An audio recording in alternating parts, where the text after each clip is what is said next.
আমাদের জীবনে এমন কিছু মুহূর্ত আসে যখন মনে হয় সব কিছু থমকে গেছে। ঠিক তখনই একটা সঠিক কথা, একটা অনুপ্রেরণাদায়ক উক্তি পুরো জীবনটাই বদলে দিতে পারে। আজকের ভিডিওতে আমি শেয়ার করব 4টি অসাধারণ উক্তি, যেগুলো শুধু কথাই নয়, তোমার চিন্তা, অভ্যাস আর পুরো জীবনকে বদলে দেওয়ার ক্ষমতা রাখে।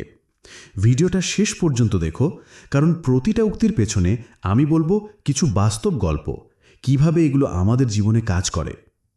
তুমি কি কখনো ভেবেছ একটা ছোট লাইন তোমার পুরো লাইফ স্টাইল চেঞ্জ করে দিতে পারে?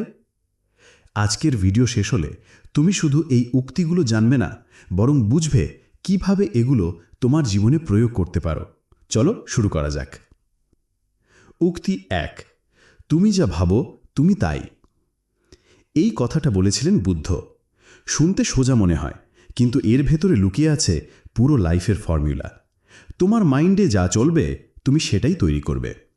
ধরো তুমি ভাবছো, আমি পারবো না, আমার দ্বারা হবে না, আমি লুজার। তখন কি হবে? সত্যি কথা বলতে, তুমি নিজের জন্য সেই পথটাই তৈরি করছো। একটা ছোট্ট গল্প শোনাই। অনেক বছর আগে একজন ছেলে ছিল গ্রামের স্কুলে। সবাই বলতো ও কিছু পারবে না, কিন্তু ছেলেটা প্রতিদিন আয়নার সামনে দাঁড়িয়ে বলতো, আমি পারবো, আমি সফল হব। কয়েক বছর পর সে দেশের বড় উদ্যোক্তাদের একজন হলো। কারণ পজিটিভ চিন্তা। তোমার মাইন্ড হলো বীজের মতো। তুমি যদি নেগেটিভ চিন্তা বপন করো, তাহলে ফল হবে নেগেটিভ। তাই আজ থেকে শুরু করো, নিজেকে বলো আমি পারবো। ছোট্ট একটা প্র্যাকটিস। প্রতিদিন সকালে ঘুম থেকে উঠে 3 বার বলো, আমি পারবো, আমি শক্তিশালী, আমি সফল হব। বিশ্বাস করো, কয়েক মাস পরেই পার্থক্য বুঝবে। উক্তি 2, তুমি যা নিয়ন্ত্রণ করতে পারো শুধু সেটার উপর ফোকাস করো। এই কথাটা বলেছিলেন এপিকটেটাস, একজন গ্রিক দার্শনিক। আমাদের লাইফের 90% স্ট্রেস আসে এমন জিনিস নিয়ে চিন্তা করার কারণে, যেগুলো আমাদের কন্ট্রোলের বাইরে। যেমন অন্যরা কি বলল, কালকের আবহাওয়া কেমন হবে, শেয়ার মার্কেট উঠবে না নামবে।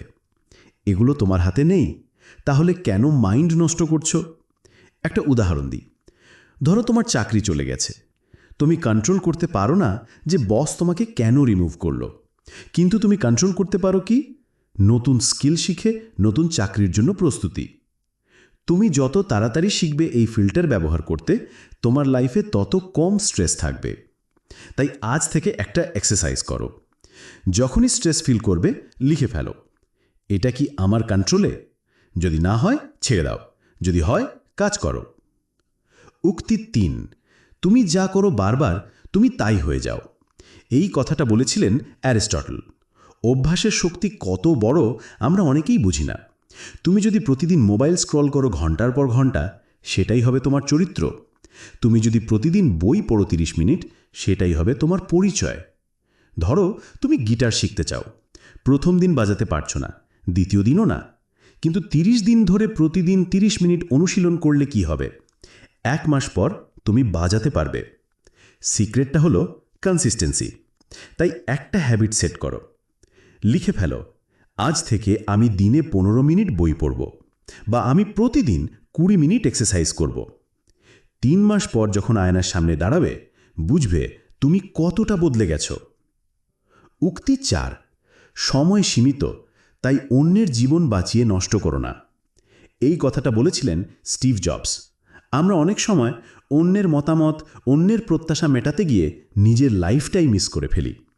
তুমি কি কখনো ভেবেছ, যদি আজ তোমার জীবনের শেষ দিন হয়, তুমি কি করতে চাইবে? অফিসের সেই কাজ, না নিজের ড্রিম প্রজেক্ট? একটা গল্প শোনাই। স্টিভ জবস ক্যান্সারে আক্রান্ত হওয়ার পর বলেছিলেন, আমি যত টাকা উপার্জন করেছি, এখন আমার কাছে তার কোনো মূল্য নেই। আসল মূল্য ছিল সময়ের, সম্পর্কের, ড্রিমের। আমাদেরও সেই ভুল করা উচিত নয়। তাই আজ থেকে শুরু করো। এমন কাজ করো যা তোমার ড্রিমের দিকে নিয়ে যায়। অন্যের চিন্তায় নিজের সুখ নষ্ট করো না, কারণ সময় একবার গেলে আর ফেরে না। তো বন্ধুরা, এই ছিল 4টি উক্তি যা সত্যি তোমার জীবন পাল্টে দিতে পারে। মনে রেখো, 1, তুমি যা ভাবো তুমি তাই। 2, যা কন্ট্রোলে আছে শুধু সেটাই ফোকাস করো। 3, হ্যাবিটস তোমার পরিচয় তৈরি করে। 4, নিজের লাইফ বাঁচাও, অন্যের নয়। তোমার কোন উক্তিটা সবচেয়ে বেশি মনে ধরলো কমেন্টে লিখে জানাও। ভিডিও ভালো লাগলে একটা লাইক দিও, চ্যানেল সাবস্ক্রাইব করো আর শেয়ার করো তোমার বন্ধুদের সাথে। দেখা হবে পরের ভিডিওতে। ততদিন পর্যন্ত নিজেকে বিশ্বাস করো আর এগিয়ে যাও।